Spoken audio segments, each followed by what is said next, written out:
شروع اللہ کے نام سے جو بڑا مہربان نہایت رحم والا ہے۔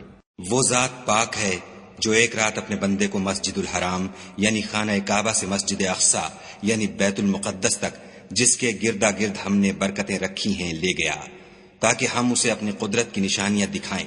بے شک وہ سننے والا اور دیکھنے والا ہے۔ اور ہم نے موسیٰ کو کتاب عنایت کی تھی اور اس کو بنی اسرائیل کے لیے رہنما مقرر کیا تھا کہ میرے سوا کسی کو کارساز نہ ٹھہرانا۔ اے ان لوگوں کی اولاد جن کو ہم نے نوح کے ساتھ کشتی میں سوار کیا تھا، بے شک نوح ہمارے شکر گزار بندے تھے۔ اور ہم نے کتاب میں بنی اسرائیل سے کہہ دیا تھا کہ تم زمین میں 2 دفعہ فساد مچاؤ گے اور بڑی سرکشی کرو گے۔ بس جب پہلے وعدے کا وقت آیا تو ہم نے اپنے سخت لڑائی لڑنے والے بندے تم پر مسلط کر دیے اور وہ شہروں کے اندر پھیل گئے اور وہ وعدہ پورا ہو کر رہا۔ پھر ہم نے دوسری بار تم کو ان پر غلبہ دیا اور مال اور بیٹوں سے تمہاری مدد کی اور تم کو جماعت کثیر بنا دیا۔ اگر تم نیکوکاری کرو گے تو اپنی جانوں کے لیے کرو گے اور اگر اعمال بد کرو گے تو ان کا وبال بھی تمہاری ہی جانوں پر ہوگا۔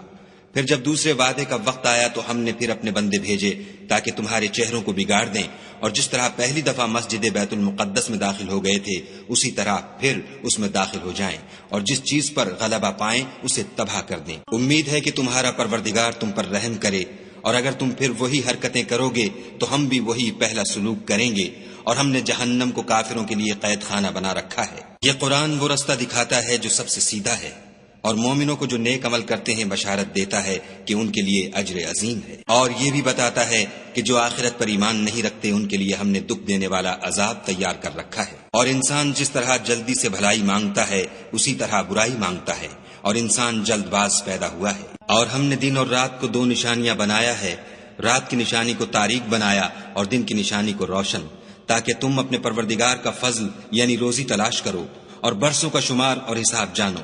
اور ہم نے ہر چیز کی بخوبی تفصیل کر دی ہے، اور ہم نے ہر انسان کے اعمال کو بصورت کتاب اس کے گلے میں لٹکا دیا ہے، اور قیامت کے روز وہ کتاب اسے نکال دکھائیں گے جسے وہ کھلا ہوا دیکھے گا۔ کہا جائے گا کہ اپنی کتاب پڑھ لے، تو آج اپنا آپ ہی محاسب کافی ہے۔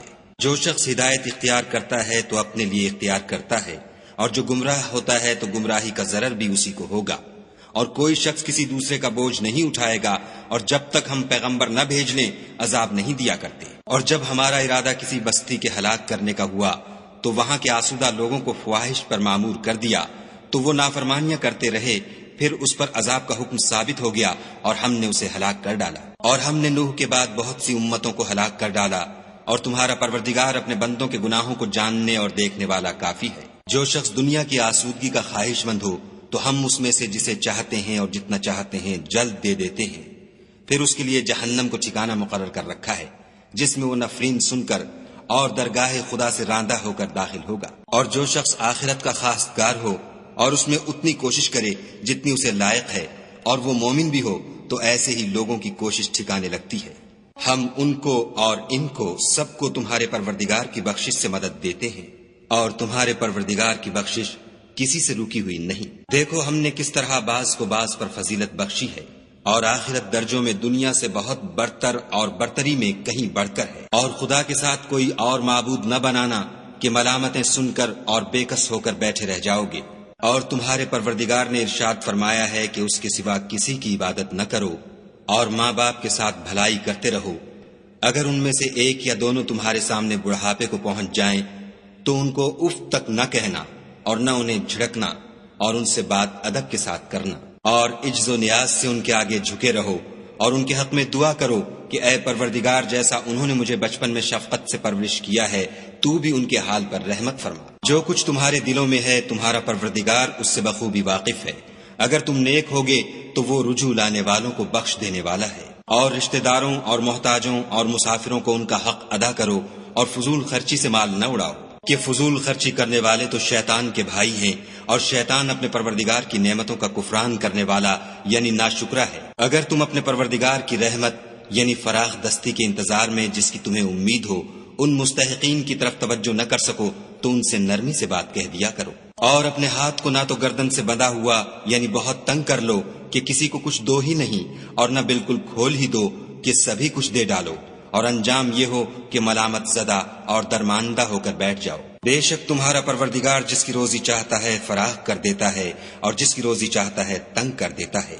وہ اپنے بندوں سے خبردار ہے اور ان کو دیکھ رہا ہے۔ اور اپنی اولاد کو مفلسی کے خوف سے قتل نہ کرنا، کیونکہ ان کو اور تم کو ہم ہی رزق دیتے ہیں، کچھ شک نہیں کہ ان کا مار ڈالنا بڑا سخت گناہ ہے۔ اور زنا کے بھی پاس نہ جانا کہ وہ بے حیائی اور بری راہ ہے۔ اور جس جاندار کا مارنا خدا نے حرام کیا ہے اسے قتل نہ کرنا مگر جائز طور پر، یعنی بفتوی شریعت۔